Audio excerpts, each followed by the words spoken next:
Volunteer వ్యవస్థ లేకుండానే జన సైనికులతో కలిసి గొల్లప్రోల్ మండలం పెన్షన్ కార్యక్రమంలో పెన్షన్ అయితే పంపిణీ చేశారు జన సైనికులతో కలిపి. దీని మీద మీ అభిప్రాయం ఏంటి? నిన్న జరిగిన కార్యక్రమానికి అయితే జనస్పందన, జనంలోంచి వచ్చిన ఉత్సాహం చాలా అభివృద్ధి బాగుందని చెప్పి చాలా మేము వెళ్ళిన పంచిపెట్టడానికి సచివాలయం సిబ్బందితో వెళ్ళిన తర్వాత వాళ్ళ స్పందన అంటే మాత్రం మేము ఆనందం తట్టుకోలేకపోయామండి. వాళ్ళ ఆనందం చూసి మాకే ఆనందం వేసింది. ప్రతి ఇంటికి వెళ్ళిన వెంటనే వాళ్ళ రెస్పాన్స్, హిందూ ప్రభుత్వం 2000 ఇచ్చింది, తర్వాత 250 కింద పెంచుకుంటూ పోయింది.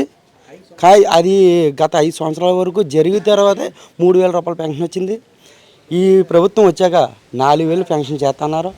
అన్న ప్రకారంగా 4000 ఒకసారి ఇవ్వడమే కాకుండా గత 3 నెలల జరిగిన 3 నెలల ఏప్రిల్, మే, జూన్ కూడా 3 నెలల పెన్షన్ కూడా ఇప్పుడు ఏకంగా 7000 రూపాయల పెన్షన్ ఇవ్వడంతో జన ఆనందం తట్టుకోలేక ఉత్సాహం పెరిగిపోయిందండి.